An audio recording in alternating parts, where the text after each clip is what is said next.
नमस्कार, अस्सलाम वालेकुम। ਤੁਹਾਡੀ ਸਲਾਮਤੀ ਹੋਏ, ਰੱਬ ਤੁਹਾਨੂੰ ਬਰਕਤ ਦੇ। ਮੇਰਾ ਨਾਮ ਅਜ਼ੀਜ਼ ਦਿੱਤਾ ਤੇ ਮੈਂ ਤੁਹਾਡੇ ਹਜ਼ੂਰ ਕੁਝ ਸੱਚੀਆਂ ਗੱਲਾਂ ਪੇਸ਼ ਕਰਨ ਲੱਗਾ।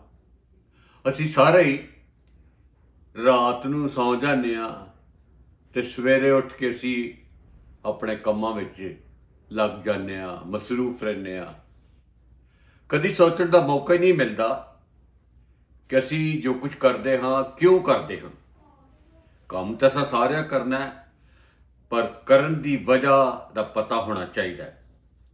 ਕਾਸ਼ ਅਸੀਂ ਸਾਰੇ ਆਪਣੇ ਜਵਾਨੀ ਤੋਂ ਇਸ ਚੀਜ਼ ਨੂੰ ਸਮਝ ਸਕੀਏ ਕਿ ਇੱਕ ਨਜ਼ਰ ਪਿੱਛੇ ਵੇਖ ਕੇ ਆਪਣੇ ਨਕਸ਼ੇ ਕਦਮ ਉੱਤੇ, ਆਪਣੇ ਮਾਜ਼ੀ ਉੱਤੇ ਵੇਖ ਕੇ ਅਸੀਂ ਤੇ ਆਪਣੇ ਪੈਰਾਂ ਦੇ ਨਿਸ਼ਾਨਾਂ ਨੂੰ ਵੇਖ ਕੇ ਅਸੀਂ ਵੇਖੀਏ ਕਿ ਅਸੀਂ ਕੀ ਕੀਤਾ, ਕਿੱਥੋਂ ਆਏ ਹਾਂ, ਕਿੱਥੇ ਜਾ ਰਹੇ ਹਾਂ। ਅੱਜ ਅਸੀਂ ਆਪਣੇ ਆਪ ਨੂੰ ਜਾਣ ਲਿਆ, ਪਛਾਣ ਲਿਆ ਕਿ ਨਹੀਂ ਜਾਣ ਲਿਆ ਤੇ ਪਛਾਣ ਲਿਆ।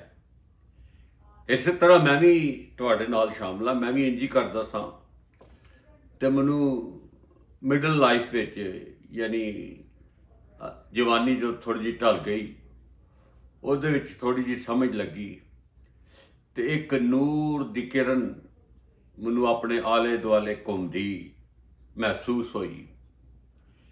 ਮੈਂ ਵੀ ਭੀੜ ਵਿੱਚ ਟੁਰਦਾ ਜਾਂਦਾ ਸਾਂ ਤੇ ਮੈਂ ਵੀ ਗੁੰਮਿਆ ਹੋਇਆ ਸਾਂ, ਲੇਕਿਨ ਜਦੋਂ ਉਸ ਨੂਰ ਦੀ ਕਿਰਨ ਮੇਰੇ ਆਲੇ ਦੁਆਲੇ ਘੁੰਮਣ ਡਈ ਸੀ ਤੇ ਮੈਨੂੰ ਥੋੜ੍ਹੀ ਜਿਹੀ ਹੋਸ਼ ਆਈ ਤੇ ਉਹਨੇ ਮੈਨੂੰ ਇੱਕ ਕਤਰਾ ਜੀਵਨ ਜਲ ਦਾ, ਹਿਕਮਤ ਦਾ, ਫਰੋਤਨੀ ਦਾ, ਸੁਰ ਤੇ ਤਾਲ ਦਾ ਤੇ ਮੁਹੱਬਤ ਦਾ ਸ਼ਬਦ ਵਿਖਾਏ, ਦੇ ਕੰਮ ਵਿਖਾਏ ਤੇ ਮੈਂ ਵੇਖ ਕੇ ਤੇ ਬੜਾ ਹੀ ਖੁਸ਼ ਹੋਇਆ।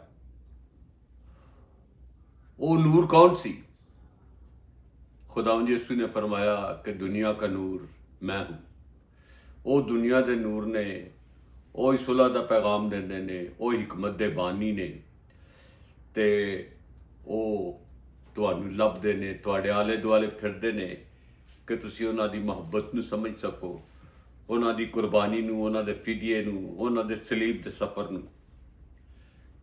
ਜ਼ਬੂਰ ਨਵੀਸ ਆਪਣੇ ਜ਼ਬੂਰ ਵਿੱਚ ਲਿਖਦਾ, ਨਾ ਹੋ ਘੋੜਿਆਂ ਖਚਰਾਂ ਵਾਂਗ ਤੂੰ,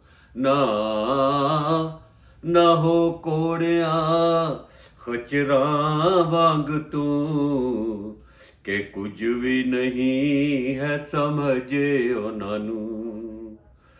ਦਿਖਾਵਾਂਗਾ ਤੈਨੂੰ, ਵਿਖਾਵਾਂਗਾ ਰਾਹ, ਮੇਰੀ ਅੱਖੀਆਂ ਤੈਨੂੰ ਵੇਖਣ ਸਦਾ।